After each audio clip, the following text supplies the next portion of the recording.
Tout de suite. Magazine.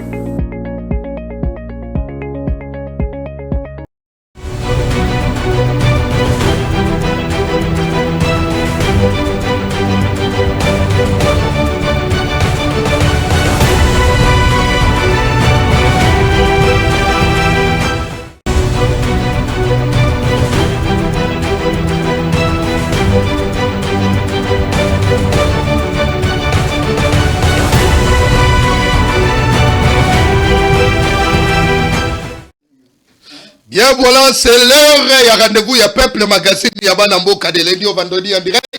Na Congo 26 Télévision, la chaîne de l'unité nationale. Salutations à toutes et à tous. Vous allez ébeler, et puis ailleurs, vous avez un magazine, il y a Peuple, na souci, vous avez un devoir.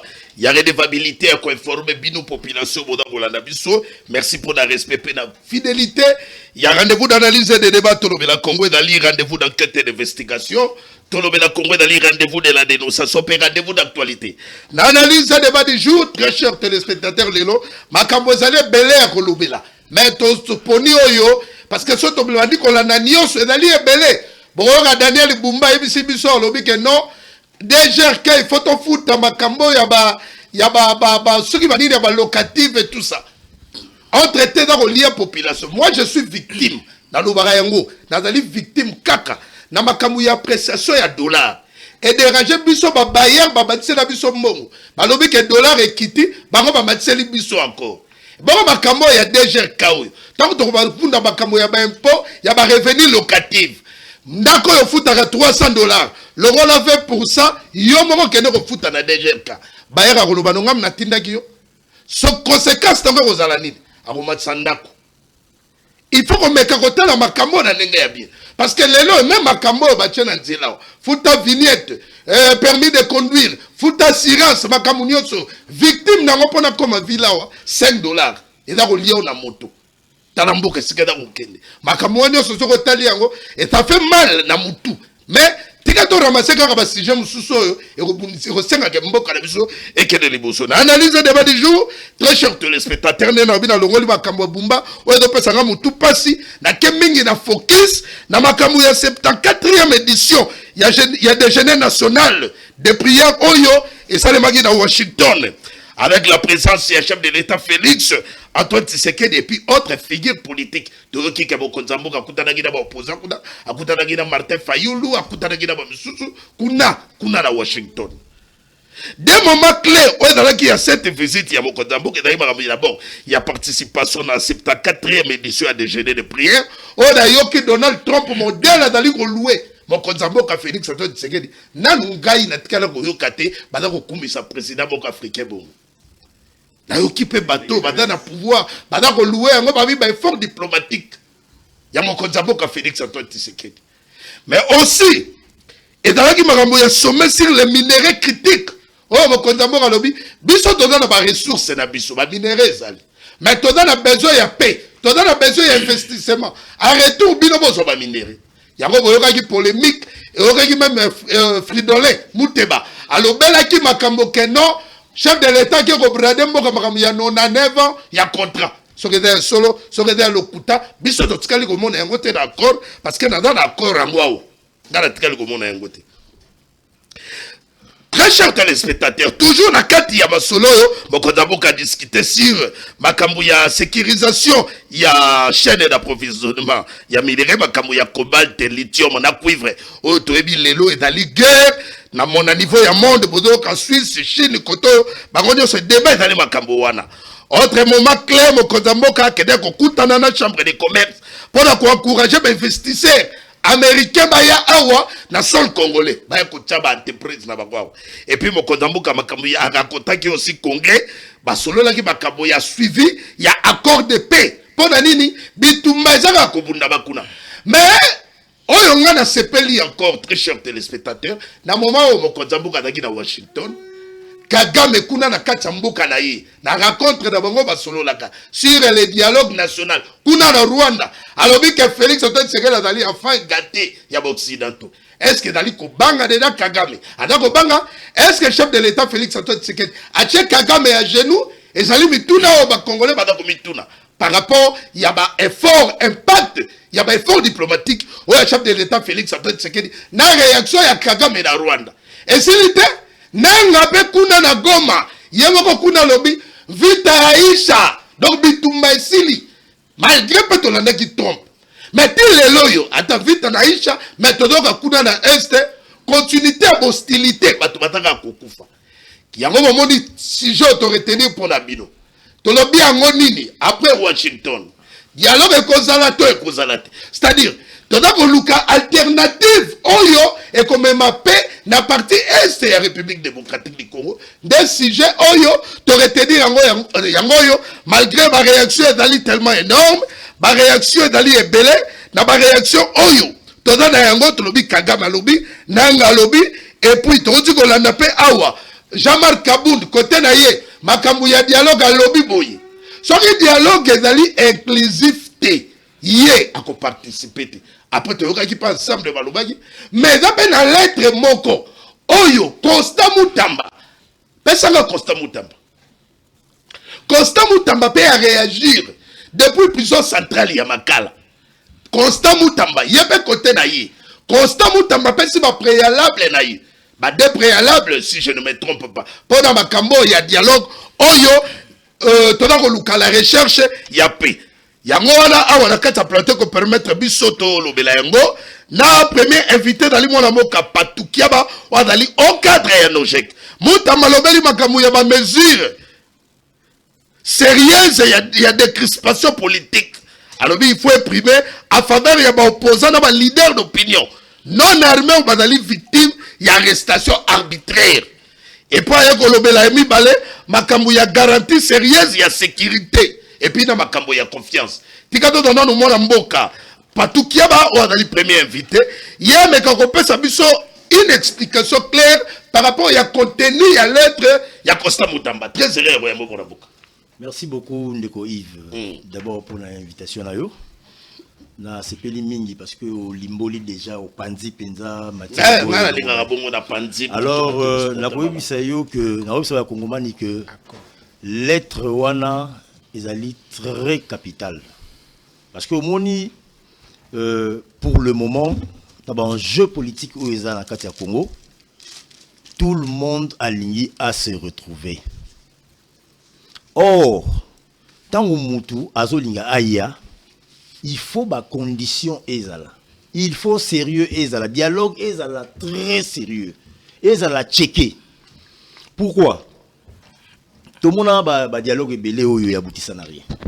Parce que na kata dialogue d'abord il faut des patriotes. Bato baza na amour ya pays et non bato baza na besoin ba se retrouver dans ba poste pour faire revenir encore en arrière mboka na biso ya Congo. C'est pourquoi dans le but que pays et ça le rôle jeu de cartes, c'est-à-dire les politiciens sont le rôle jeu de cartes. Hein, dans la suite bah Congo man bah hôtel là haut. Amoni au pays bah là qui c'est revient la caméra ah bah moni. Carte au tobeta là haut. Carte au tobeta. Donc aux hommes bah opposants bah opposition armée tout mais pour nangai na ko.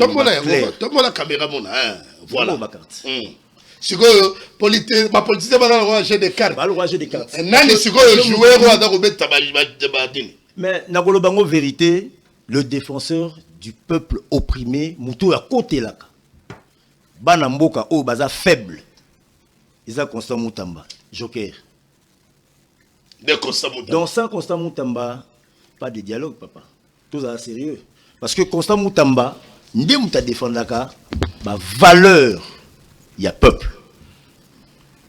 Parce que ça, pas de dialogue sans Constant Mutamba. Sans Constant Mutamba, pas de dialogue. Tu remets ta histoire à Lumumba. Ils ont peu bouillé. Peuple congolais fait fondre la mise. Lumumba a été arrêté injustement. Toujours dans le cadre d'un complot politique. Mais à Bimagi, pourquoi? Parce que, que dit le peuple? Excellence, monsieur le président de la République, Fachi Béton, que dit le peuple?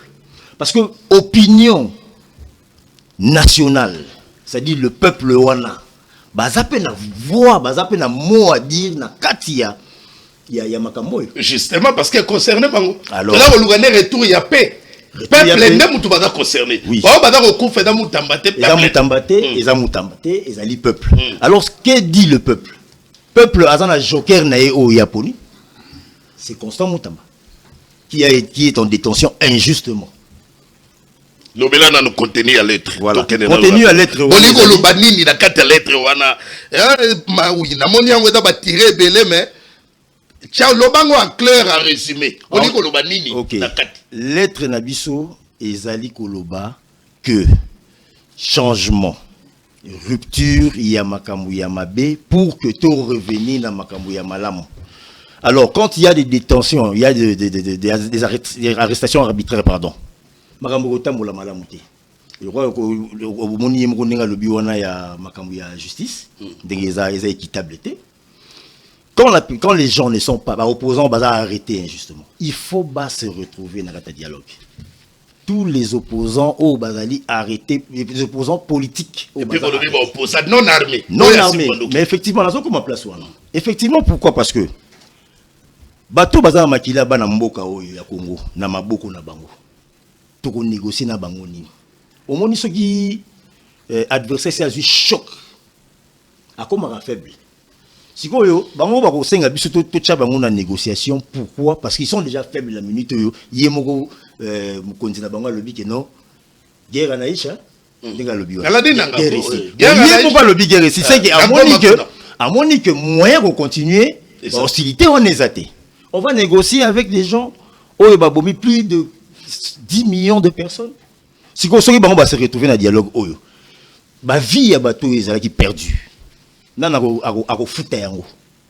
Donc pour donner la valeur dans notre pays au sang congolais, donc ces gens-là, pour Nangaï, il faut baser la Libana. Très bien. Tu es préalable au Yabino, mais Bino Morade Bolobite opposant et vous alliez belé Bino dans l'opposition. Oui. Ensemble, les peuples n'avons pas pu préalable. Côté de la famille politique, il y a Kabila, pas préalable. Banani Fayoulou, pas préalable. Tant que Bino Bolmeki Kolando, on a des conditions au chef de l'État avant qu'il y ait à Washington, à qu'il y ait déjeuner de prière. Il y a des côtés de la condition. Bino na analyse, Bino na Kati Anojek.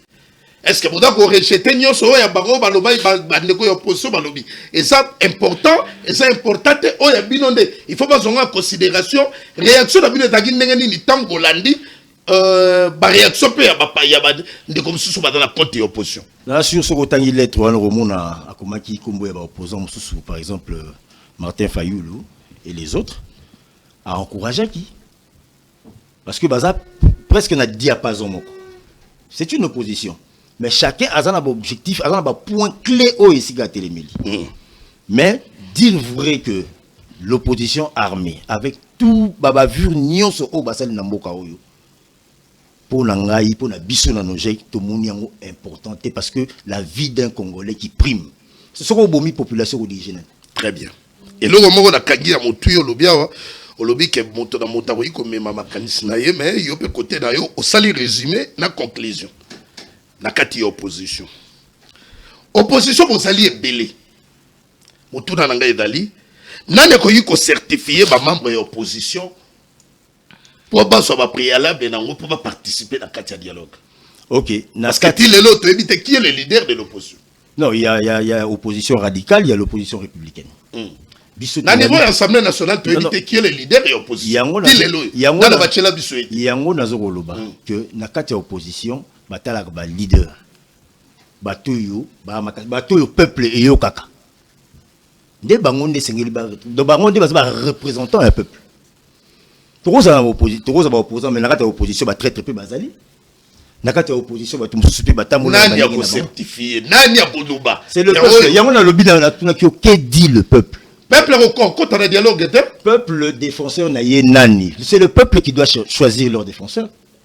Biso to sala ngona ba sentiment na biso mais peuple lobby nani ndaki no représenter bango to tambola na micro baladeur na nzela to tout na peu opinion peuple que dit le peuple mais na lobby na so vérité ndeko Yves soko tambola lelo partout na Congo na l'action ka Joker ils Constant Mutamba il y a des chefs de file et opposition il y a des chefs de file à opposition républicaine. Très bien.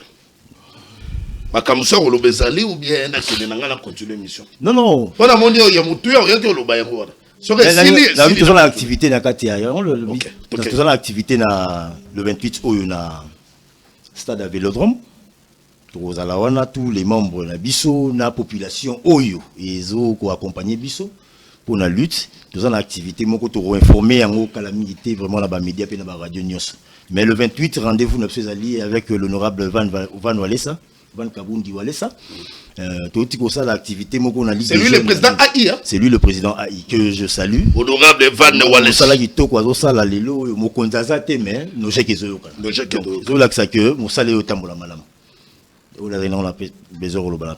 Très bien, pas de dialogue, ça Costa Moutamba, détermination.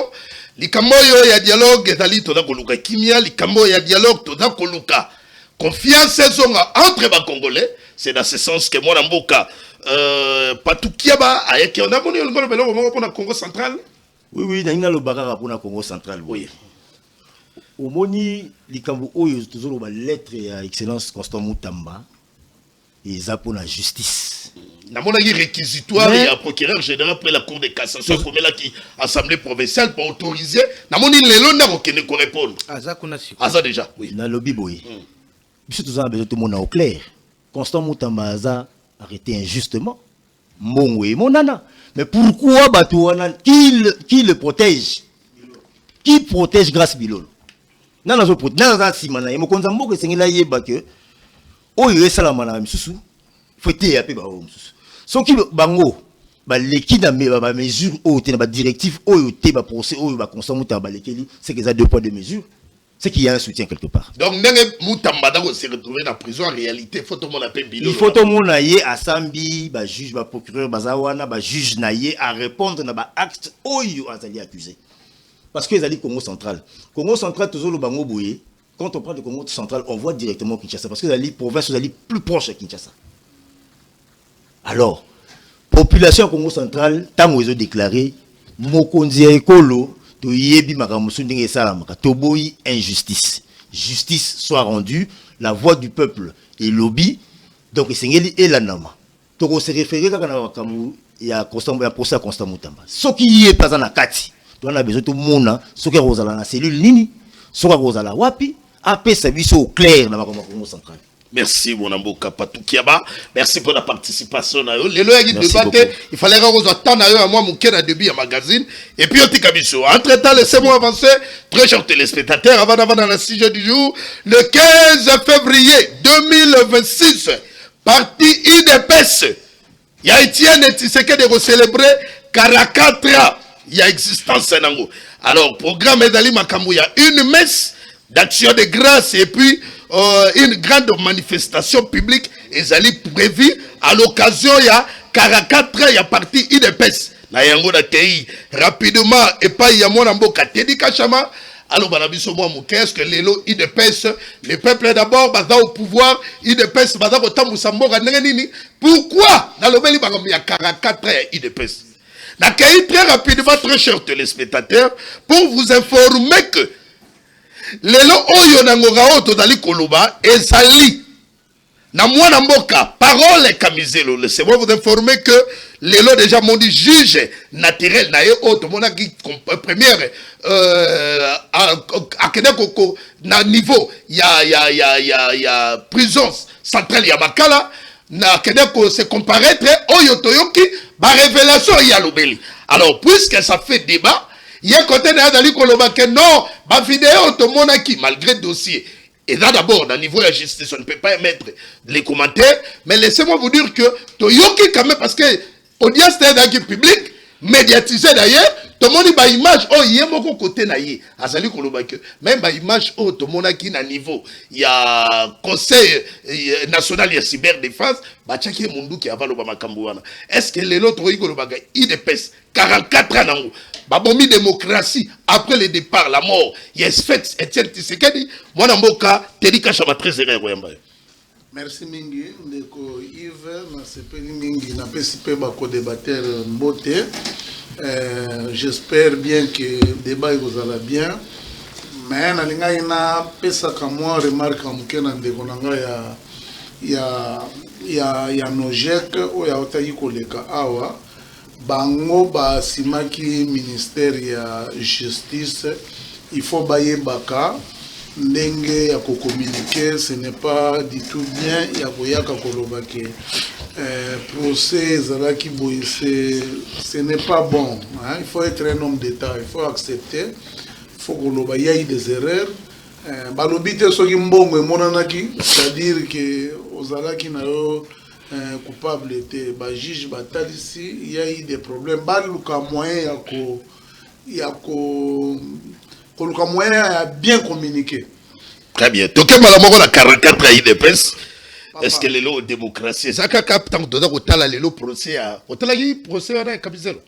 Bon na talaki hein na monaki ba parti ndambo neti place juge azotuna yeke kombo ya Félix Tshisekedi ya ko sala ni na débat na bino na moni vraiment soki démocratie ou bien batu bazolo ba opposant eza batu neti ba Kamizelo wana, je vois qu'on est mal barré. Mutumoko muzito abengana ye ba journaliste ebele ngana yebi na sina sala na une émission na ba Ralik na ba CCTV journaliste abengana ye eza na mutasi a gifla ye ya kande pona kosukisa batu mitema. Ce n'est pas ce genre. Donc bino molingi contradiction te moto so la contradiction te. On est en contradiction. T'as dit kachama. Ngaite. Mon contemporain lobaka ngai il faut pouvoir ba infraction le makambo ya outrage avec le chef de l'état ba infraction ko zalate mais ndana ko yokango que parmi ba infraction ba retenir et pas ya mona mboka parole Kamizelo ba loba. C'est ça la différence avec Yabat. Président Félix Azamou, mais les institutions doivent bien travailler. Ba institution ba makamunyo zote obando kene na ndenga bien. Vous croyez que Batuleti Bakamizelo Arma Tungulu kaka wana kwa na bino wata. Libanga na mutuka ya suka kutu ezaki ata mutuka ya Kabila te. Asuka wapi? Si les gens veulent comparer l'impolitesse, hein, les bêtises à la démocratie, eza buzo batro. Yo ke notuna chef de l'état ke obala wapi. Les infractions. Ouais, mais peut-être on a rendu procès na ye azoloba ke soki alobaki lukuta baye na ye acte ya mariage nous on exemple tout le monde lokola mutu sala alors les États-Unis Obama batunaki otanga wapi pola kata polémique wana Obama ya ko brandir diplôme na ye oyatanga wana aloba c'est pour vous dire que nous savons il y a déjà tanga inayo toko ke tout ça le mariage na biso sans pompe sous coulisses. Moi je sais que à un certain moment tout le monde a qui fait cas na maman Amida que je salue à nous raté parce que la mariage na bango ba invitera batunyo surtout mais au même moment on avait appris que président pe basala qui a bango mais il n'avait pas voulu que erreur nyonso eza président Félix erreur nyonso qui démocrate les gars pété na batu lokola na mboka lokola Congo hein bana na biso moko ba force du progrès oyo ba Kennedy antibal parce que 2 ans sikoya ba leka ki kaka na nzela o ba kena ko pas Kabila kuna ba kotaka te ba bandaki ko leka pe ba mona nani Olive Lembe akanga mibale azo sala interview ateli bango lokolo na mutu hein wana batika ka bango te mais mutu andengo no mona batu bazolobela epe allez merci on moni azoloba ke Félix tu es maudit ozotala ye nanu boyota na ba surtout bino ba journaliste ba kunda ebembe okolanda mutu moko boye azotindika wana ba question yango na sepelaka na bino il faut ko recadrer biso merci biso soki toza ko bunga 44 ans à IDPS au pouvoir nous c'est le peuple d'abord on les voit ba makambo démocratie eza au transformona ka député na est député provincial à Finga Félix ti Félix a ko prendre bakanga ki ote à saleli et Clémence yango batu baza ko profiter na ko senga na batu ya service de sécurité tout impoli politique tout désordonné politique biso ça ba débat na ba les kate di banane mais okoyoka batu ko flatter ngate na ko flatter ote hein mais on va la mutu moko kuna on dirait mutu musu. Na avance na ngai. Na tout négara parce que 44 ans de presse critique peut débélé matata pour de côté au procès na yo. Mato attribué moko.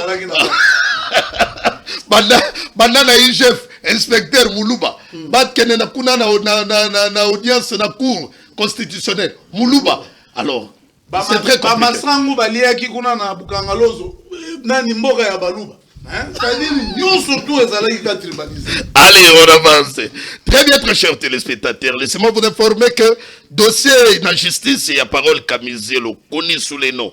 Il y a maîtrisable Oyo à Salaki comparution devant la justice, où Bada qu'on reproché pour outrage avec le chef de l'État et puis affirmation selon lequel Malobi que les amis de Kagame sont les amis de Félix Antoine Tshisekedi. Il m'a vu parole Kamizelo il a aussi avoué à travers dans ma émission, il y a passage dans l'espace médiatique. Et puis, autre, il y a accord, il y a Washington, il acte, il y a balkanisation de la République démocratique du Congo. Donc, Félix Antoine Tshisekedi, selon y parole Kamizelo, à la liste traître nationale. Alors, concours, il y a des éléments, on a mis surtout, il y a des salis, il y a mis devant la justice. Est-ce que 44 ans, il y a eu des pays démocratie, tout les alités, à l'Mbodo, qui m'ont emboca, Teddy Kachama, a fait éclairage, et puis on a avancé pour tomber dans le sujet du jour. Sur le roi, on a dit opposition, bon, on a une minute après la côte de sujet.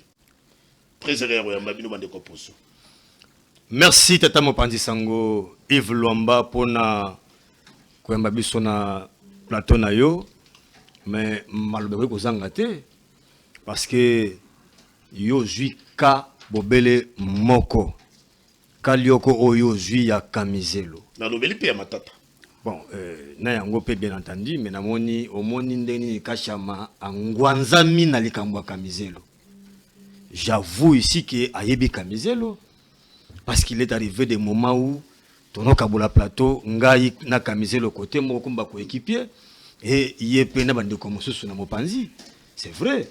Mais, lelo oyo, les kamba outrage, dans le pays où ils ont la démocratie, ils ont avancé, et que vous avez sous infraction. Il y a un moment de Kochilombo a rappelé qu'avant il va pouvoir à peuple en 2018. On rappelle qu'avant très bien. Que ceux qui ont dit pouvoir à peuple en 2018, ils ont dit que outrage vous avez été. Baka chose, c'est créé, vous avez été. Chose, vous avez salamate. Lelo yo ayebisa biso bakanga tata. Tomona ke belawa. Ya wapi oye. Kamizelo poto ya komona ke azana cyber défense tabino. Tomona da bitu tomaka liboso wapi. Pona ko toyo ba ke makambu ya leki na biso yo nani yo azana ndolo lelo. Nathanael.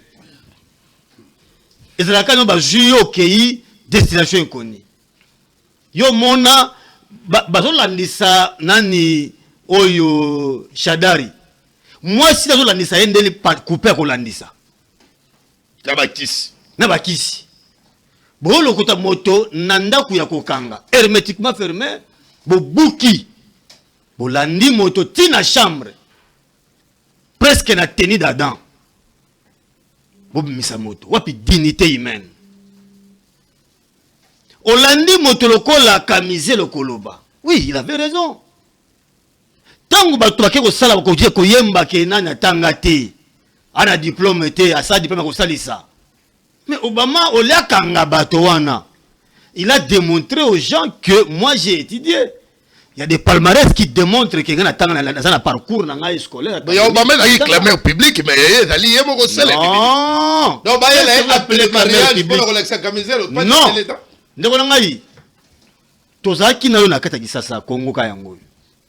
Parce qu'on n'est pas dans la République des forts et des faibles.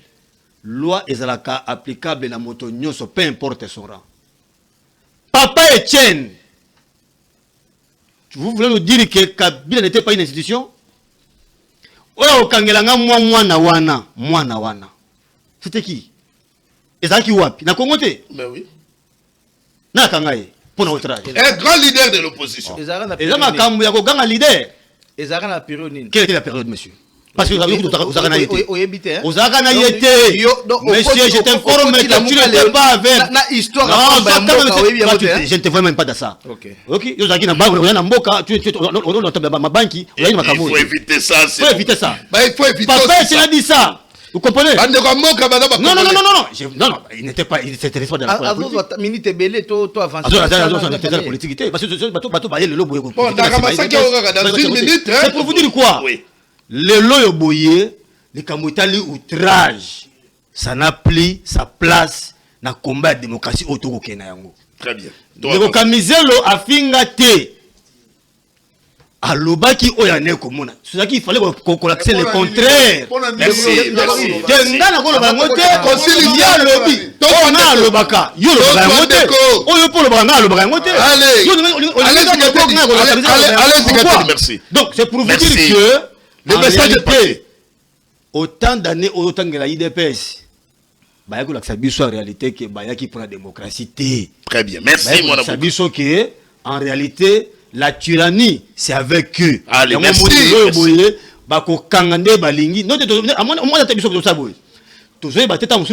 La dernière émission peut être celle-ci. Merci. Moi, je vous protège que dans Baloba Nabino, dans le fort que pour éviter aussi les et tant que vous allez pouvoir battre, hein, alors tu les boulot. Bisous, on va je pense que dans la yote moto matché. Merci beaucoup Ndeko Yves Luamba. Charles Ndougi. Les alliés passent comme on a tata oyo. Na mandef comme ya pembe mais histoire azoye bayangote. Déjà faut te rappeler que ceux qui ont choqué na décidé lobby. Ayeba ke na histoire mboka oyo Kabila tengi misaka leader na mutu bakanga babani Martin Fayulu mito koma mi bale sunde ko Kabila. Je ne sais pas papa zela Oto lo ba to kipe. Papa, vanda kimela batale so histoire parce que peut-être côté Fayulu lelo yebi histoire ya passion bomona ndeko Kabila te. Ndeko Martin Fayulu Kabila commissaire mitumi bale pona ko betama pona mamboto na le démocratie oyo.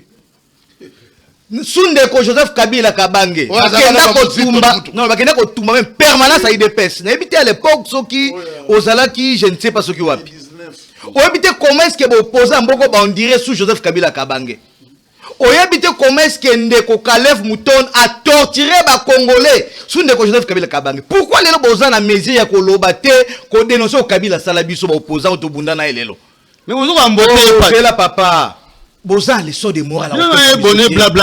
Aujourd'hui, na 40 ans IDPS, na deuxième mandat président Félix Antoine Tshisekedi Tshilombo qui est une démocratie et ça effective.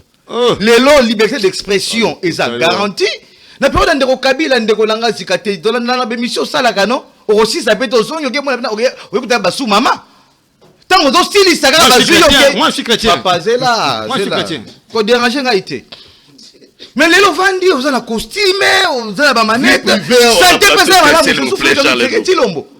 Biso to yebi passion de Kabila munti bopoza na kata mboka oyo. Yo zalaka wapi na Sénégal to na Rwanda. Parce que les notions qu'il faut d'autant comparer gestion à Kabila, ne Kabila Géraki, ba Congolais, ne torturaki ba Congolais, leader na yo Martin Fayulu, mito komaka mi balé, sunde ko Kabila bosani. Nous disons le président Félix Tshisekedi Tshilombo a comme ma kimia, a comme ma cohésion, comme ma démocratie. Voilà pourquoi biso ba Congolais à très bonne qualité nous disons, tout ça pour accompagner. Auto tient liboso pour la biso ezali d'abord stabilité à est. Auto tient liboso ezali qui comme on a qui ba Congolais o ba kolinga mboka o tambola. Pourtant moi ba Congolais o ba fauteur de troubles, ba Congolais ba voilà nganisier que vous êtes. Tout le bino que malé mais to ko démontrer bino que place stabilité za na mboka ote. Bon kanga bango. Liberté et sa liberté n'acheter. Attention. Pays, non, écoutez, monsieur les journalistes, moi, le pays n'y a pas dans le monde qui développé les lots. France, Allemagne, États-Unis d'Amérique, Grande-Bretagne, le pays où on a jamais connaître des démocratie pour connaître le développement de les lots. Il faut se payer là quand même. Vous avez la TV à critiquer. Non. Vous avez la TV à critiquer le lobby autant de la présidence de la République qui parle là. Ah, Matina moto, vous avez la moto. Merci. Donc, les lots, Papa Etienne Tshisekedi à la Kisaki a tiré qu'on formé biso malamu. Merci. Et là le président Félix Keno a sa modèle de la démocratie. Malgré la démocratie on a biso ba autre côté parce que développement pour ya. En tout cas faut moi fimbu. Mais ko démontrer on a des jours na bangi yango na. Na so rapidement moi na mboka maître John Padou ndeko ensemble. So on ramasse rapidement la bande.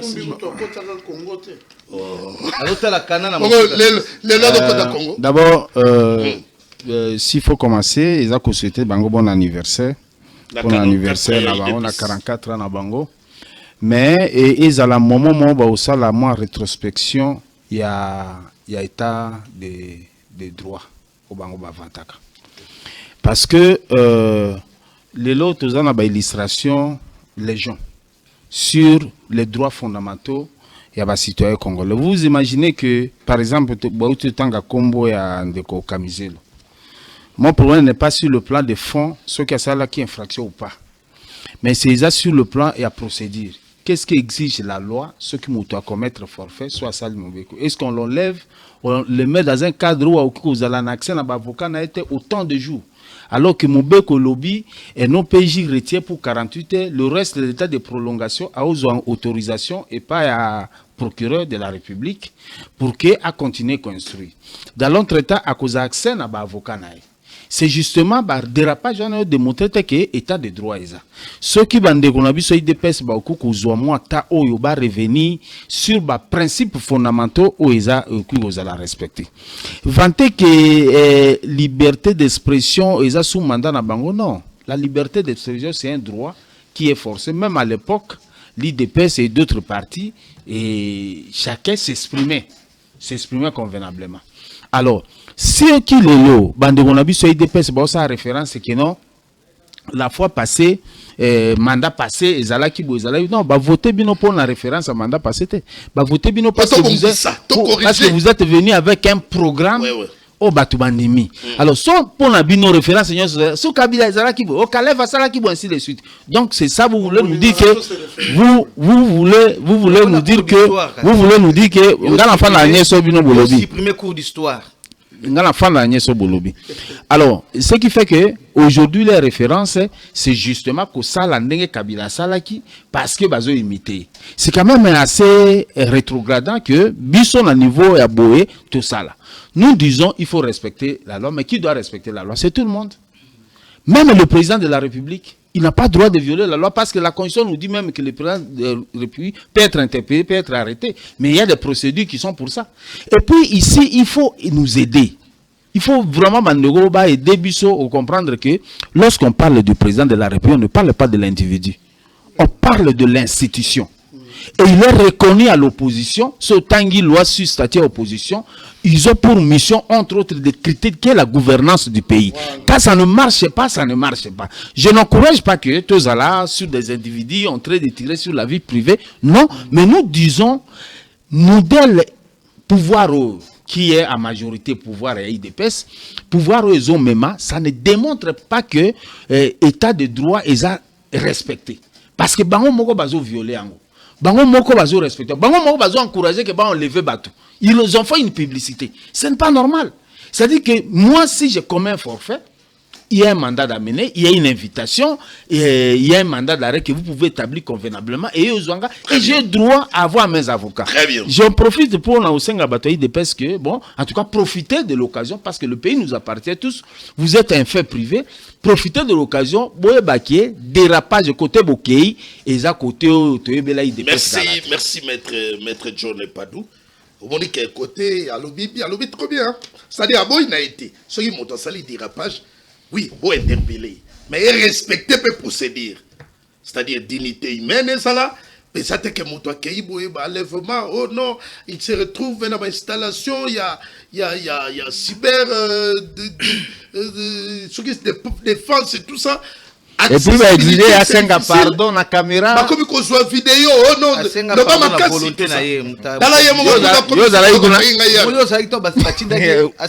Mais je te dis que Yemo a déclaré que va forcer à 5. Ils ont aussi fait pression à Nathanaël. Effectivement. Oui. Yo ne peux pas Bandeko yo, information. on a bisio. Voilà. On a kamba refusé. Yo ne peux pas information. Je suis allé le visiter, il m'a dit. Aboyaki. Azan Andolo. Aboyaki abina Na na TV TV. kuta azaki libre azokoka bosolo azokoka lokuta bo azala pasi ya koloba vérité. Avec cette Kamizelo a été contraint. Abisio te batelie mondoki. Olandi ete. Na pandini. Pena tala ya binini. Ba ese ba mekeme so pena lobite to pena blo akolia. na oza kwa Tala ide. mais papi bele bino ko lia. Tala ide. Est-ce que papi bele ki Wana ya Kamizelo. voilà.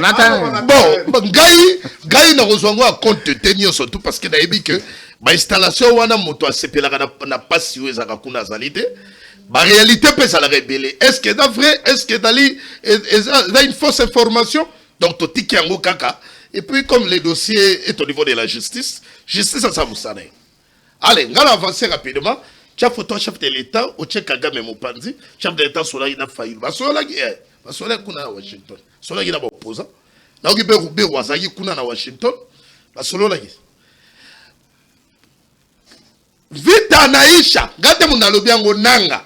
Bitumba isili. Bitumba isili tete sikoyo. Parce que tout d'abord yoka kaka que. Mais puis bande quoi na poto ni mabitumba isili. Faut balongwa na uvira ndenge balongwe. Ndenge uvira tikali. So il est balongwe na Goma, balongwe partout. Bunagana wala net ondima ke vita penda esili. Mais néanmoins trop pour à confirmer. Na déjeuner national de prière que bitumba isili. Mutuna nanga ezali. Puisque bato wana bataka ko occuper ba zone wana na partie est. Est-ce que faut-il une autre alternative pour le retour de la paix de touyer de makambu ya dialogue? Dialogue ekoza, to dialogue ekozala te. Na otukola na professeur Chilumbu. Ya lobi boy. Dialogue ekozala. Mais Kabila nanga bakena doa. Makambu teke ba mona bango na accord inclusif oya awu. Bango bakena doa pour basima ndoki. Oye totikali awa tokosola na bana mboka ba oyo basimba ki minduki te. Préalable d'accord qu'on continue. Moi Namboka, tout qui rapidement et pas moi Namboka, Teddy Kachama, il y a une réaction par rapport à la participation. Il y a chef de l'État dans des déjeuner de prière qu'on a aux États-Unis, impact dans les années pour la vie à Congolais. Oui, nanana lo baboye. Président. On a 3 minutes, on t'a l'ingonga pour tout ça. Président, na premier voyage na Londres, na début à mandat na ye. Jour à l'obagi que les Banyamulenge sont les Congolais. Les Congolais, mais ils doivent se comporter, mais les Congolais se comportent. Et en plus, président Lobaga et les gens n'avaient pas tiré attention à l'obagi que le Rwanda avait vendu son génocide. Battons-nous pour vendre notre cause. Les lots, tout le monde que le président voyageait par-ci, par-là. Kokende koto omoni ata bandeko na biso nyonso tout temps bazo kotisa ba moi makambo ya mike na ba mini fretin oyo baza kokanga OK batu ba politique wana baza kokotisa pona koluka moya ko discréditer mais la balance ya bonté ya démocratie eza makasi ko peser makasi côté na ya régime oyo hein ce régime ici Ozala mutu ya oya opposition René Bonganga ou bien à pouvoir René Bonganga bakanga qui est dernièrement c'est-à-dire quand il y a vraiment des problèmes vraiment au komona que nani eza nango na pense eza na tendance te problème eza que tout se comporter très bien ndeko nanga za allez-y kater bien de konanga et ensemble jour moko tozalaki na ndeko moko ya ensemble avandaka na bandal toyoki ono ozokoma na émission epa ya mama Minouche Kate pona nini o ba olandanga totika biso nyonso to émission tobimi toke tozwi toye biso nyonso tolobi non c'est notre démo asali nini mbebe ezala ete toye kotala peut-être ezali faux salaire. C'est pour vous dire que on a un sérieux problème avec les Rwandais. Avec Paul Kagame qui a accepté que Ngai Moutou na bomaka na Congo. tolingi ba distraction ya ba komo moko soki ba onokodi soko Nathanaël soki ba Kamizelo ba komo moko qui donne de la nausée oh là là là là là tika radicalisme et tout avancé problème na biso eza aujourd'hui Trump aza koloba alobi non ce monsieur c'est encouragé parce qu'il a compris Trump dernièrement. Je félicite encore notre concert ya nabino ya angolaise wana mwana mwasi wana auti kosala reportage na Burundi auti kote mususu na kote ya ba Uvira ke kotala ba condition soko zomona bandeko bayaka er moko awa baza koloba biloba loba pona ko appuyer mutu moko azoloba ke nani le Rwanda ne tue pas le Rwanda ne pille pas au Congo neti soki nani wayambaro wana ya oyo ya nani ya asa soki politicien soki anatale na yeba kate soki asa politicien soki asa youtuber soki asa tiktoker politique akoya bandi koloba biloko ndenge wana tunaka oza mutu ya nani ya media bengaka est hein mukolo cheno baati tuna ba conséquences ni na baza ko subir kuna hein biso tozana ba Jacques Meshabani baza ya kuna tuna ba famille na bango omona c'est que les conséquences de Teddy Kachama hein on répond ngada noté na tuni boyi Trump alobi bitumba isili oui Kagame alobi Félix a commis enfant gâté à Trump tango la lobi que Kagame a déclaré que a commis enfant gâté ya Trump na ba américain c'est pour vous dire des places na bandela ki OK notre cause maintenant congolaise est très bien vendue nanga pa lobi comme vita naisha te nanga ye aza micro robot bon yokasko mutuna nangai vita ngo peko sili ya solo ou bien pour sila il faut que tout solo là dialogue il faut ça le matin et logo na sala ki erreur jour na melaka champagne pour na fin ya guerre na yaka wate na koya na champagne pona ko mela pona ko lakso ke guerre cecile oyo moni ezaka donc yo OK na goma na goma nako kendo moment opportun nako kende tina minembwe na rêve na ngana kende na minembwe olandi question nanga yo meli champagne soko meli champagne c'est-à-dire que kimia na lobi boy ko so avion kitakuna na goma oyo kana bien et bongo ba chole ba kitakite hein ba chole ba mbongo ba nani wana ba comédien mususu politique bango wana des politiciens en soutane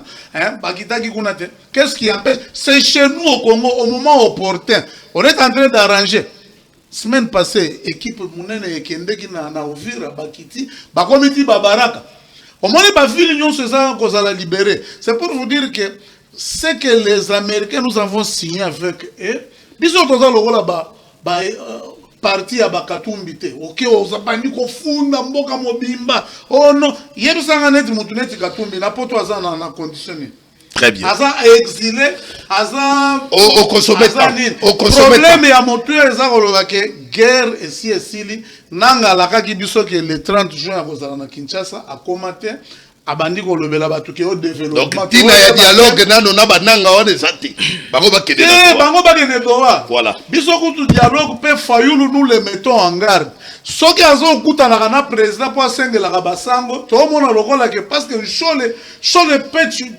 peut faire tuer le président batu misato wana muteba mbongo nana esa Fayulu wana na mokonzi Fayulu yakaka koloba makambu na yo moko ezala mbala na ye ya suka papa okomisele message ezala mbala na ye ya suka soki akakende koloba makambu ya ye ya kamwa parti na ye ya kwebe ya SID wana oyo bino bozala na nani te atika makambu akende ya basango merci ekomi kaka tambola alors profite oh là là azo tambola na bombe ya basango bapesi merci zikate ditoke rapidement puisque balobeli makambo Fayulu basolola ki nini na mokonzi mboka Félix kuna Washington akokosa bango kaka oh là là là là Teddy Kachama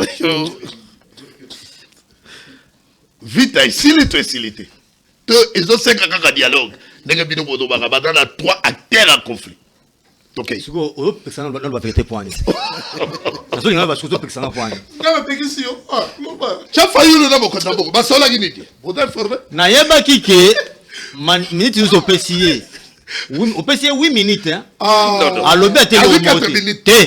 Non, la téléphone. Oh là là là. A 8 minutes pour le lobby côté. A 4 minutes. T'as pas 3 minutes. Et là, on a dit, lobby qui a la champagne. Na plateau na yo. Ah ben mais là qui dans na kuma ko ko mela sila. Poto ndi make guerre sili ameli champagne aki na champagne na Goma ti. To ke neza Congo. Ado champagne na yega mikolo yo akino na Goma. Ako melongo bata. Awa minduke beta kaba. Mais nene nanga lobi déjà ko kende pon karo. Nanga lobi yemo na Goma. Na kona ngai. Vita naisha. Yoka. Moni ke loko wana et la kisi que tout le monde impact ya diplomatie. Obosani récemment wa Kagame et Bissibino que cette affaire-là, c'est lui. Ce n'est pas Nanga. Oui. Ce qu'on y a Bissangaï, on doit croire aux propos de Kagame ou bien aux propos de Nanga. Parce que Bango, Nanga c'est un pantin. Nanga ne représente rien. Nanga c'est un envoyé. Moutatinda Kaye Asa. Ndeko Chilombo, na Belgique. Alors, il n'y a que 2 personnes qui peuvent terminer cette guerre. Il n'y a que lui et Kagame. Maintenant, qui représente Nanga? Pourquoi Nanga? Il y a un poids. Parce que le monde reconnaître qu'il n'y a que 2. Et justement, oui, que réponse est claire à l'intégrité. C'est pour vous dire quoi? Kagame et Lobi Félix a commis un fac gâté. Non. Il y a pas occidentaux. Ma benabino. Vous voyez que même en communication, et ça la canaba face musumu ta ko son impression mais ça yango dans la kichoté. C'est ça le problème. C'est là où vous ne voulez pas pousser plus loin. Bouchon de réflexion à Congolais. Vous voyez Kagame, Abana Okumi Sabino que Félix a commis enfant gâté à Trump. Mais tant à lobby en haut, maintenant c'est à vous d'analyser. C'est là t'es papa. Toi analyser nini? À propos il y a Kagame. Au moins Kagame n'a pas même Trump, même Félix.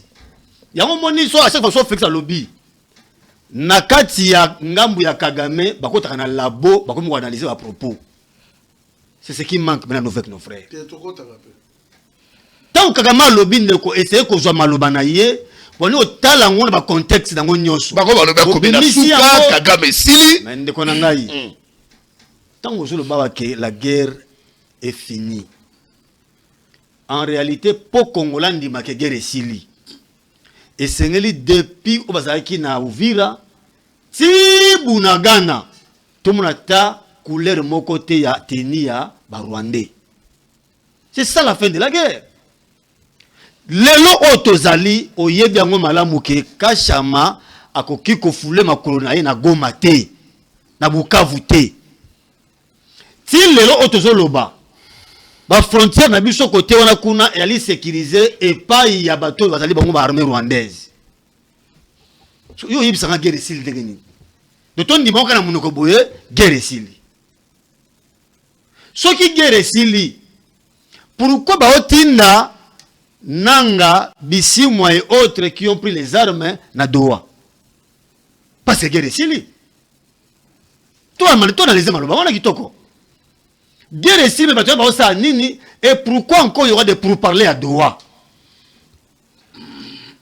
Tu vois c'est te dit que la seule manière malama aussi sa guerre, il faut utiliser la dissuasion.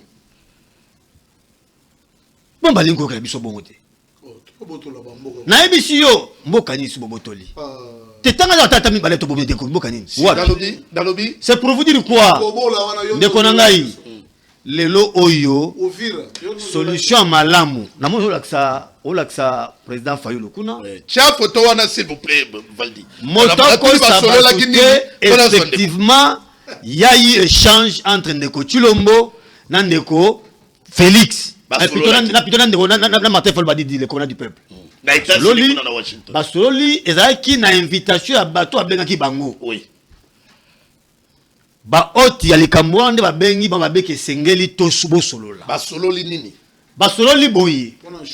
Ndeko Chilombo Martin Folbadi dit le président élu ayebisi eloko moko motuya alobi ete komi kosate oyo etikali na biso toluka koluka solution pe kimia malamu yaka dialogue oyo jusque là bon baso ko entourer ba ko entete yo okene ko yango te dès que zonga awa sans délai prend une ordonnance convoque le dialogue.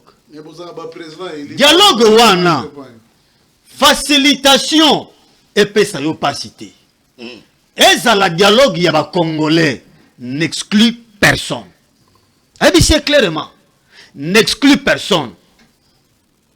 Toluka naba o nyoso parce que même yo ozali pe otoko benga problème la crise autosana yango. Voilà nous le bâti c'est c'est clairement. C'est boyi. A fait une chronologie de fait. ABC lobi soko yebité. Nyonso oyo euti ndi ba ABC pe yango. C'est là où j'ai compris que le président Martin Fayulu m'a dit atanga pe bakamote sécurisme. Abi c'est comme disent les sécuristes. Tout a commencé à Solferino. Et tout aussi a commencé en 2018. Place sur Banaki, ma pour maman la moté, tu es na yango, ti koyoka na otena Kabila, na deal na bino, et mi qu'on a niveau de sali, et mi crise politique comme crise sécuritaire. Le ko ya libongo biso banso ba congolais, to fanda, très bien, to solola. Très bien. La facilitation, parce que na problème de yango wana. Pour ndeko Chilombo, il ne voulait pas qui ont pas de Katediawa. Il ne voulait pas de l'église catholique. Président Fayulu ABC boy. Et la question église catholique était cherchons même toutes les confessions religieuses. Automoni qui va crédible bango nyonso. Même ba oyo zone libéra muke ya église de réveil. Baza na katia liboke wana basolisa ba congolais ensemble. Très bien, merci. Alors, yango moni Fayulu moi je suis information contrairement à Teddy. Teddy a habité à Mona Félix depuis 2012. Moi je t'informe. J'ai yebi nana kata petit carrière Martin Fayulu m'a dit. Tout ce qu'il est, à chaque fois qu'il était là, en train d'échanger, il nous envoyait tout ce qui était. Merci. C'est pour vous dire quoi? J'ai une information fraîche, originelle. À comprendre. Les Camboya lieu. Parce que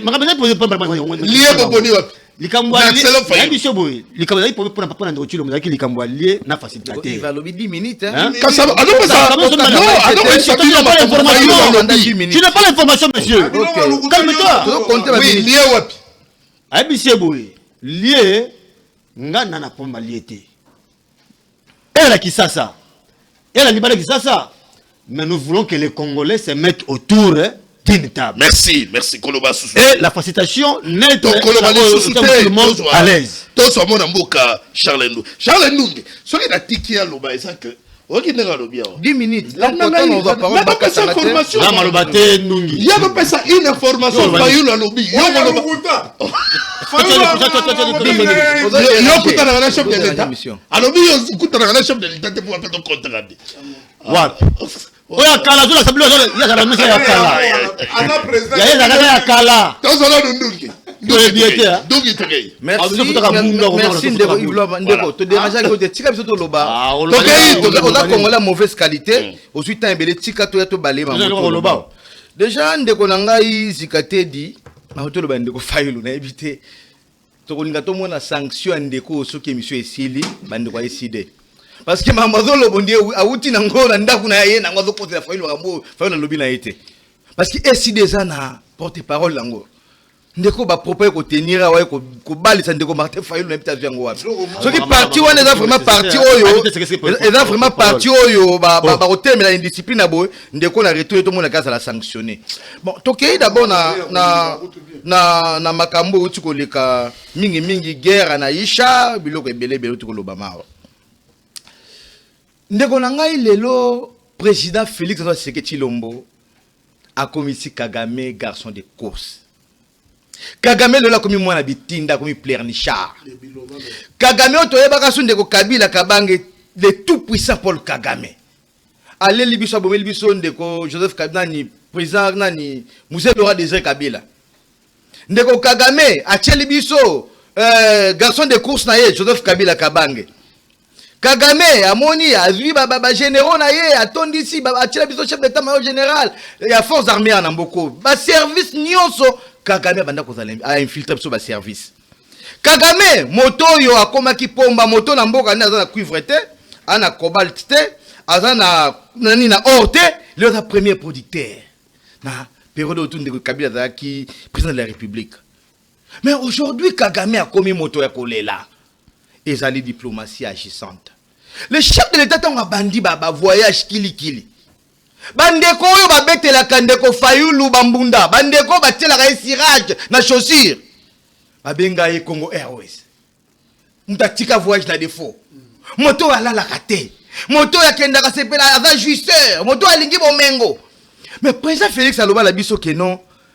Ko voyager ba voyage à likolo le qui stress. Qui sont de voyager na banjela ba mituka. Parce que ayebaki ke mabeza la ki profonde ko Kabila. Akotisa ki mboka ona libulu moko na ebisio ndeko Kagame akome ko infiltrer ba Congolais tina bisika oto kenda ko sokolela.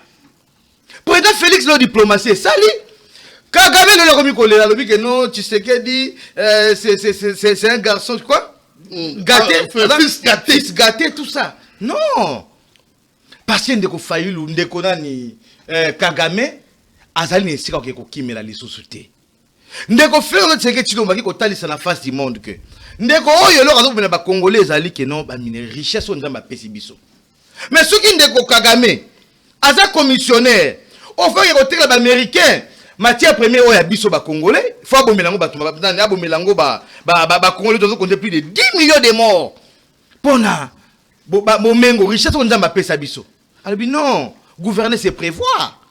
Est-ce que lié tout le monde a bandeko to kufe la rabat parce que ba américain ba ko somba ba biloko ndeko Kagame bomela ba Congolais. Ce qui Tesla dans la besoin peut-être il y a coltan na biso. Ce qui ndeko yo Elon Musk a na besoin ya or, to ya uranium, to ya coltan na biso. Au lieu qu'il na ko somba ka pas ya commissionnaire. Ozo boma ba Congolais. Mais il faut tout discuter. Tout discuter na États-Unis parce que yo, OK na ko somba pas commissionnaire. Maintenant, commissionnaire à comprendre que la minute, on a les lois qu'on loue. Pas sur le monde qui est collé, qui tire Bandeko dans la plateau, Bandeko Zikatedi. Collé Bandeko Kagame, il y a un qui tient Bandeko. Les logueurs, il y a Est Bandeko Nangaï, Naweb Sabino, le président Félix a bimi vainqueur. Bien sûr, vous savez, moi, Makelele, Zoleka, non, Ndeko Nanga, Ligorodo, Azokantaka, comme monnaie, Koleka éléphant. C'est parce qu'il y a dit qu'il y a infiltré, il sorti dans la bande de côte. Donc, non, j'avance. Abimi vainqueur. Il faut une autre alternative pour le retour de la paix, c'est-à-dire notamment les dialogues, ou bien, kaka makamonyo sada ko sala wana impact diplomatique, il y a effort dans le bawana, il y a aussi le makamonyo. Non. Dialogue est comme ça, mais pour l'angala, le dialogue est la priorité. Parce que, même le dialogue, on dit qu'on a Yves Luamba. Ba hypocrite basé belé. Yebisanga mboka na biso toleki na combien de dialogue résultat ezani lelo. Ba korboni mboka na biso a signé pona kimezonga na partie est la biso. Lelo tout ça la réalité ni lelo. Bah on n'a pas les choix, c'est solide qui me non, c'est là ndeko to ko avancer. Ba ndeko baza motema moto pour la dialogue parce que asa besoin pe azo mo malili a umela moi. Azo luka musala ala kutomba kisalu. C'est demandeur d'emploi. Bandeko azomona ba ministère ye muteme zo simba te fa remplacer bango. Tala ba Congolais ba kufa na est. Non. Ndeko Yves Luamba. Est-ce que dialogue ba pose ya bandeko yo? Ele kimbo tuya ki makila ba Congolais ba zo kufa na est. Voilà, conclure la voilà. Dialogue soki ko sala. D'abord de 1. Dialogue wana ko sala mana format au président Félix Salingi. De 2. Dialogue wana ko salama parce que la constitution doit reconnaître opposition armée. Opposition ici ma mindu qui constitution doit reconnaître yangote. Bandeko wana bazo politique à Doha, ba ke na Doha. Mais bandeko oyo base quand même la humilité. Bango te ba ko imposer non non chité. Bango te ba ko imposer biso format. Bango te ba ko imposer biso facilitateur. Bango te ba ko imposer biso bande ko catholique. Pourquoi ndeko Yves Lomba tika on est important. Ba congolais bazo tala biso faut ba yoka mamtozo lo ba oyo. Église catholique lelo baza crédible te pour ba fanisa ba congolais. Parce que l'église catholique a démontré la limite na yango. L'église catholique lelo bazali bazo défendre Paul Kagame. Na bandeko basima mandoki na ba oba recruta baza alo tilo na kata ya capital là. Lobaka selo yo. Non, ndeko na ngai. Parce que kolanda ba propos sorti de dernière sortie médiatique il y a secrétaire général à parti politique Senko Cholet parce qu'il est le Senko c'est un parti politique. Parce que mission église est bani ko bon ça to mitema. Comment est possible que lingomba wana lelo ba mi pesa na kata politique que mission on ma pesa na bon mitema. Nous disons ce qui dialogue kozala. Bandeko ya catholique cette fois-ci bafana parce qu'il va démontrer ba limite ba kene ba simba ki verre à champagne na Kagame à la santé les confiance muteba a ebisa ki biso ke no Kagame muto africain la bon ba vieux wande ko ça donc aujourd'hui topé sa chance na ba congolais très bonne qualité ba conversion religieuse da sérieux da crédible et zali le roi ba kimbangiste ba pesa ngota ba salutiste. Ata bangunza bato batutu kaka peut-être cette fois-ci dialogue oyo kozala mais ma biso na partir ba poste te ba gâteau te ba ndeko ba umeli Maître John papa nkusu to pas de problème to Maître John la politicien soutanité ce fils gâté ya ba américain il faut une autre alternative pour les retours de la paix ou bien fils gâté ba américain to ikosolola na biso te kimi ekokota na est d'abord ngana landi yango te la ni fils gâté te dans l'année en oui bon vidéo wana ba ezo na anglais ezo vidéo wana Kagame loko lo ba obi na ba interprétation obi na bani na lo ba te bo bando ganga d'abord na zolo ba ke na landi yango te parce que il faut non authentifier et le gonyo son na Kolanda. Tant que je n'ai pas authentifié ça, je considère que l'intelligence artificielle pèse à la carte. Mais moi, je reviens sur le fait. Pourquoi quand on voudrait parler du Congo, bino bo échappa na nini? Tengena bisana on de konanga tedi. Que Uvira babima kinde. Boko tu Uvira te parce que bo gagner bima. To ko tu Uvira te parce que tu gagner bito. Akope bakota ki babunda kite. Limbisa kasi. Mais en tout cas, ils ont volonté na bino te parce que il y a eu des demandes extérieures, ça c'est la première. Deuxième chose, parce qu'il faut qu'on recadre biloko sous batu bazo la ba besoin ba prendre biloko. Ou benga Senko parti politique, yo binde bazo parti politique ko mana Congo te. Yo ba te que c'est pareil arrêté. On a cholé. Zelaka. On a sa communion. Yo et si on a cholé à la messe ya matanga. Mais c'est non politique.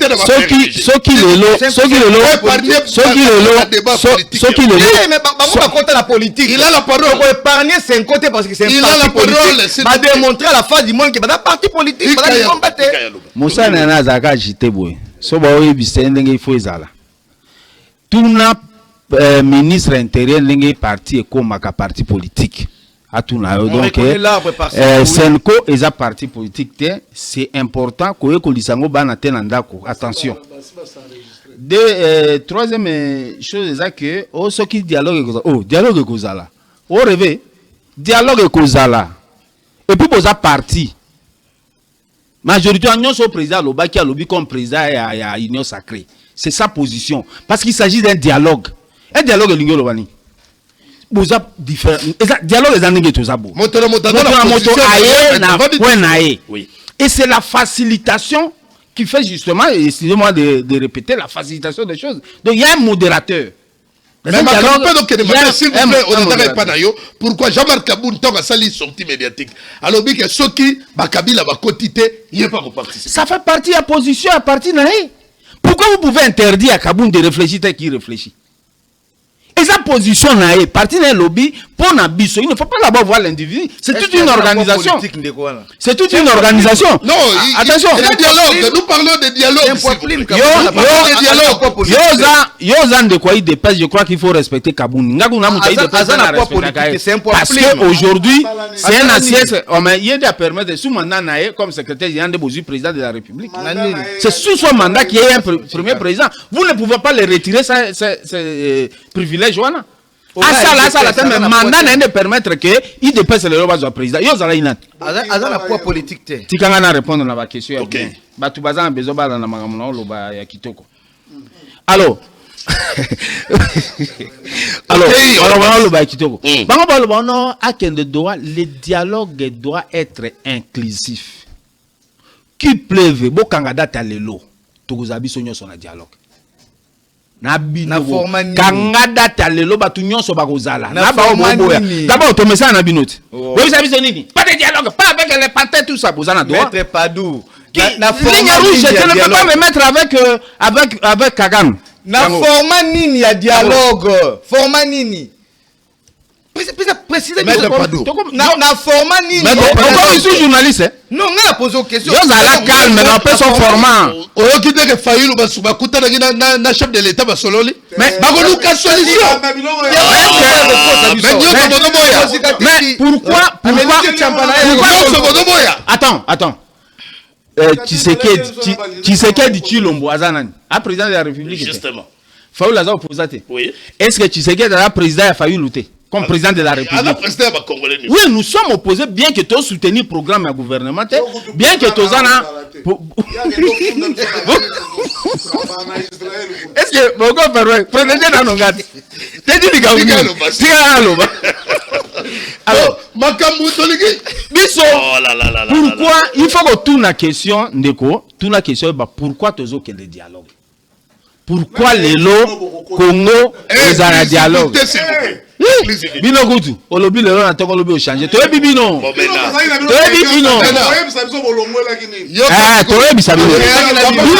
bino bebo ko ebi sabiso pona nini bolinga bo changer constitution maître John bako salanga si je crois que on appelle maloba suka na préféré na bande pas na 1 minute na ipa na yo ditikotaka oh okinga maloba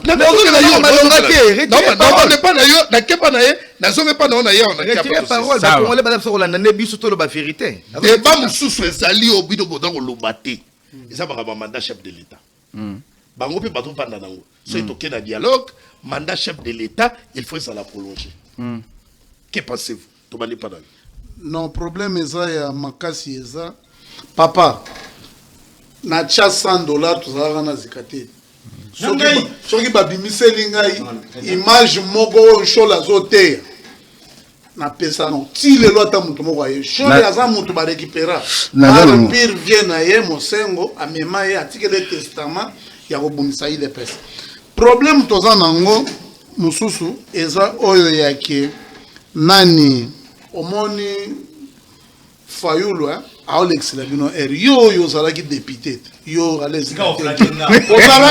ozala député ya kosakana te afente bino atie bino mopanzi ya moto yo toza nango ezake mandat ya chef de l'état yango de kosala pete mais mandat tokolobe Tshilombo alobi que mandat ya chef de l'état ndenge ezali wana il faut toke na dialogue il faut to tenir compte ya mandat chef de l'état non la point de vue na écoute na mona kazaki vraiment ngai souci na ngezaki nani oyo nani Museveni azongeli Kagame azongeli kutu na Paul Biya 90 ans azongeli bino boya koyebusa ba réforme 500 milliards wana totikela ngo merci toi dani toi na mboka 500 milliards ba américain bazoya ngo pesa maye est-ce que c'est bon non c'est bon oui makamoto loba yango et capacité et pouvoir ils permettent même pas que baye ba répondre à la question parce que la constitution est bien définie qu'une fois renouvelable ça c'est un et puis le retour ça là s'il vous plaît bon mais ça n'a qu'à oublier ça m'a solo bon on me fait rapidement deuxième chose c'est que mandat et causa la secouer à tamukete parce que toujours sauver des bango ils sont des incapables et des incompétents donc mandat que vous allez bouger parce que tu as sauvé le président Félix le président Félix la mission biso de lobby yango le président Félix c'est que Tshilombo akolonga président mukolo Kagame akolonga président na Rwanda mukolo Kagame akolonga président na Rwanda mukolo guerre est aussi là parce que mais fort et belo président Félix asali toko mona ngo yeke na maité parce que président bango bandeko bazoluka ba remplacer président Félix Antoine Tshisekedi tilo mo baza na agenda oyo ndeko Kagame to lobi yango président Félix na mandat te aza na mission akolongwa ka président mokolo oyo Kagame akolonga président na Rwanda. Donc mboka na biso faut connaître des pour moni nani s'il vous plaît Torido de Lobito. Donc total le développement chef de l'état souci o azala ngoya ko bongisa mboka oyo totika ya ko bebisa mission ya lolenge wana président Félix aza na mandaté président Félix aza na mission wana biso tolobi yango toza prêt à faire l'élection parce que c'est la priorité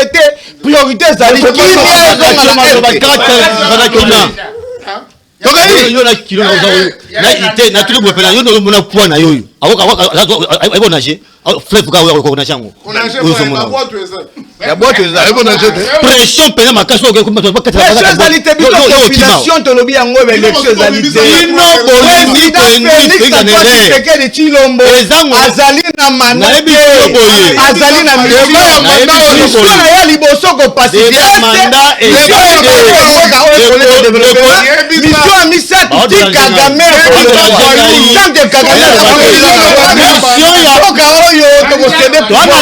mokote awa pour la mandat yebisa alonga no na ebisio boye ndeko na ngai lwamba soki olingi élection pepela biso fleuve Congo na ebisio boye ndeko lwamba ngaya biso sili débat ya Congo ezate azali moka 2028 moka oyo wana mbango okina mission na